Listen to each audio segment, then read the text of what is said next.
Perjanjian diskriminasi harga. Perjanjian diskriminasi harga adalah kesepakatan antara pelaku usaha untuk mengenakan harga yang berbeda kepada pembeli yang berbeda untuk produk atau layanan yang sama.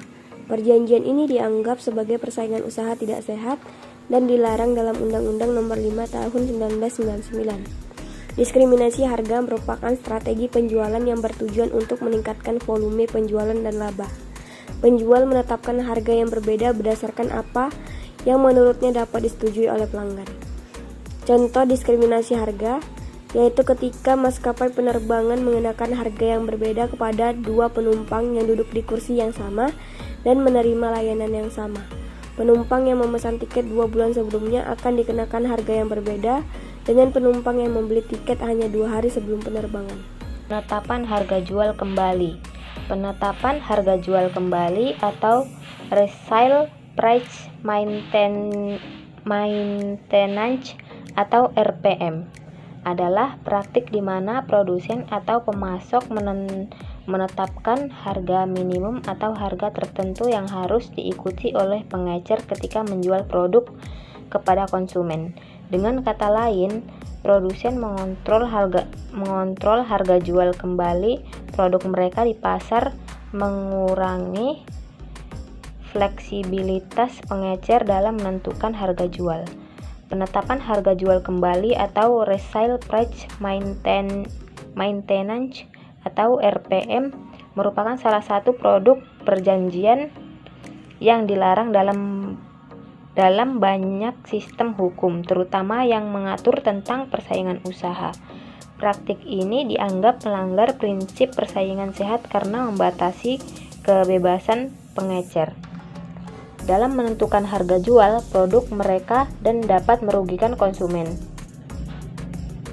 Perjanjian yang melibatkan penetapan harga jual kembali dapat dianggap ilegal jika terbukti menghambat persaingan sehat di pasar. Namun, ada pengecualian di beberapa kasus jika praktik tersebut dapat dibuktikan memberikan manfaat yang signifikan bagi konsumen atau pasar, seperti menjaga kualitas atau layanan jual. Perjanjian pembagian wilayah pemasaran atau lokasi pasar.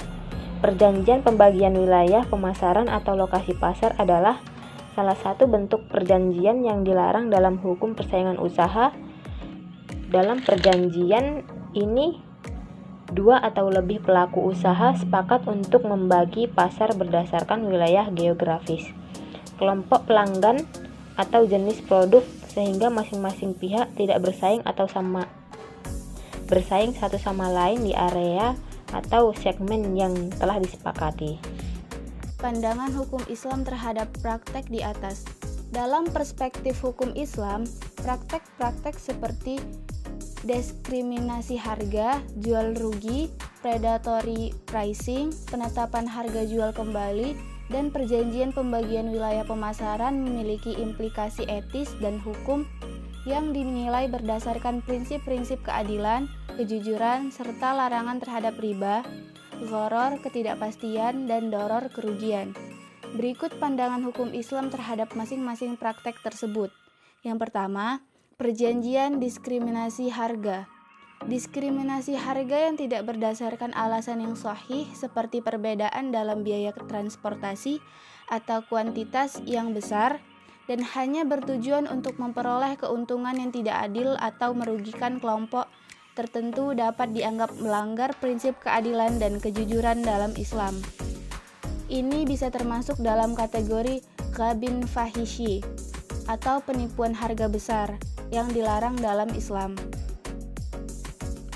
Yang kedua, perjanjian pembagian wilayah pemasaran atau lokasi pasar jual rugi atau predatory pricing. Predatory pricing bertentangan dengan prinsip maslahah atau kemaslahatan umum dan adil karena tujuannya adalah untuk merusak persaingan secara tidak adil yang kemudian dapat merugikan pasar dan konsumen dalam jangka panjang. Dalam Islam, segala bentuk monopoli atau upaya untuk memonopoli pasar dilarang karena dapat menimbulkan doror, kerugian bagi masyarakat luas. Penetapan harga jual kembali atau resale price maintenance. Jika penetapan harga jual kembali dilakukan dengan niat untuk menjaga kualitas atau menghindari kerugian yang tidak adil bagi semua pihak, hal ini dapat diterima selama tidak ada pihak yang dirugikan. Namun, jika tujuan utamanya adalah manipulasi pasar dan menahan harga tinggi secara tidak adil, maka ini bertentangan dengan prinsip keadilan dan ikhtiar, atau penimbunan atau penguasaan pasar secara tidak adil yang dilarang dalam Islam. Selanjutnya, perjanjian pembagian wilayah pemasaran atau lokasi pasar. Perjanjian semacam ini termasuk dalam kartel dan bertentangan dengan prinsip persaingan sehat dalam Islam. Islam melarang praktik-praktik yang merugikan kebebasan pasar atau yang mengarah kepada monopoli atau ikhtiar. Pasar yang adil dan terbuka dianggap sangat penting dalam syariah untuk memastikan setiap pelaku usaha memiliki kesempatan yang sama dan konsumen mendapatkan harga yang wajar. Analisis putusan kasus dugaan putusan Komisi Pengawas Persaingan Usaha atau KPPU terkait kasus Semen Gresik nomor 11 strip KPPU garis 1 strip 2005 pelanggaran pasal 8 Undang-Undang nomor 5 tahun 1999. Dalam putusan Komisi Pengawas Persaingan Usaha atau KPPU terkait kasus Semen Gresik, para terlapor termasuk PT Semen Gresik dan distributor terkait dugaan melakukan pelanggaran terhadap beberapa pasal dalam Undang-Undang nomor 5 tahun 1999, termasuk pasal 8 yang melarang perjanjian terkait diskriminasi harga. Adapun analisis pelanggaran pasal 8 Undang-Undang nomor 5 tahun 1999 ini pada kasus tersebut, yang pertama, kasus ini bermula dari laporan yang menyatakan bahwa PT Semen Gresik terlapor bersama sejumlah distributor membentuk konsorsium yang mengatur distribusi dan harga jual semen Gresik di wilayah Jawa Timur. Ada 4 daerah meliputi Blitar, Jombang, Kediri, dan sekitarnya. Kemudian pasal 8 Undang-Undang nomor 5 tahun 1999 melarang pelaku usaha untuk melakukan diskriminasi harga atau berbagai syarat perdagangan terhadap konsumen yang berbeda untuk barang dari jasa yang sama. Kemudian dalam kasus ini terdapat perjanjian jual beli antara PT Semen Gresik dengan para distributornya yang memuat ketentuan bahwa distributor dilarang menjual semen di bawah harga yang telah ditentukan oleh PT Semen Gresik.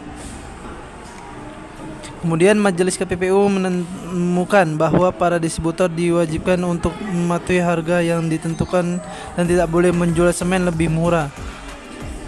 Hal ini menciptakan pembatasan kebebasan para pelaku usaha lain dan mengarah pada diskriminasi harga di pasar, terutama antara distributor dan penjual tingkat lanjut serta toko pengecer di wilayah distribusi area 4 di Jawa Timur tadi. Kemudian dampak dalam praktik ini diduga menciptakan penetapan harga yang menghalangi adanya persaingan harga yang sehat dan memaksa konsumen membayar harga yang lebih tinggi. Diskriminasi harga semacam ini juga menghambat persaingan antara distributor dan pengecer semen di area Jawa Timur. Kemudian penerapan harga tetap menyebabkan konsumen di wilayah tersebut harus membayar harga yang lebih tinggi dibandingkan dengan semen merek persaingan seperti semen Bosowa dan semen 3 roda, meskipun tidak ada perbedaan signifikan dari segi kualitas dan lain sebagainya. Jadi berdasarkan pemeriksaan dan bukti tersebut, Majelis KPPU menilai bahwa perjanjian ini melanggar pasal 8 karena adanya pengaturan harga jual yang mengikat dan ketentuan diskriminatif terhadap konsumen. Mungkin itu saja yang dapat saya sampaikan terkait kasus dari putusan Komisi Pengawasan Persaingan Usaha KPPU kasus Semen Gresik. Sekian, assalamualaikum warahmatullahi wabarakatuh.